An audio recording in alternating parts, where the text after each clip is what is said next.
Personally, I think that the flag in and of itself has gotten very confusing.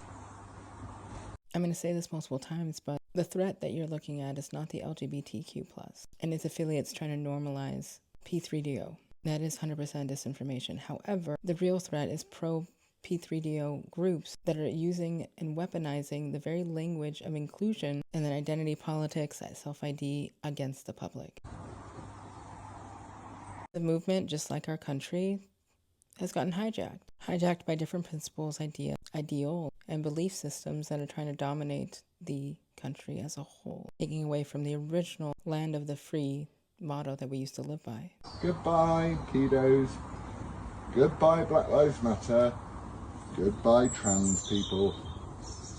This is the unfortunate case of a man that has fallen victim to the disinformation language and weaponized sort of linguistics that are used against the community that at the very beginning could not be coined with this. Because this new edition of this new flag, which I'm honestly, again, it's annoying. There's too many colors. It's too much. Just, can you make it just all gay, please?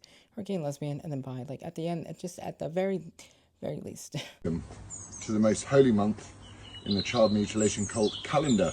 I'm assuming this individual posted this in June, but someone sent me this, so I just thought I would give my 2 cents on it. Originally started as a rainbow to... In the 1970s, the rainbow was to symbolize red was for life, orange was for healing, yellow was for sunlight, green was for nature, is for serenity and harmony, and the purple violet is spirit. This new stuff, this here. I know, this is all very confusing. I'm also very confused as well. That's autism.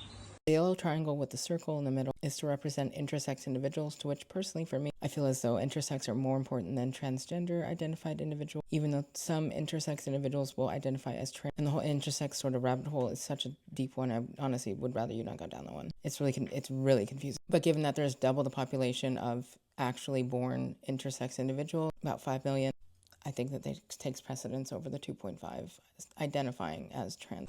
Whatever that's got to do with gay and lesbian stuff, I don't know. No, Lawrence or Laverne. Wait, this is the autistic symbol. It's not included in the flag because, yes, you're right. It has nothing to do with the gay and lesbian shit. The white, we'll come back to that. The pink, the blue, baby pink, baby blue, that's the child mutilation cult. The white. Shut up. Those are the transgender colors, which I can see, honestly, being coined into or misinformed into what you have just called it, what the gender affirming care here in the United States did on the children. But from my understanding, the movement in and of itself does not support that. You have to follow the money and see who is profiting most off of that sort of ordeal at the expense of our children. It is minor attracted people.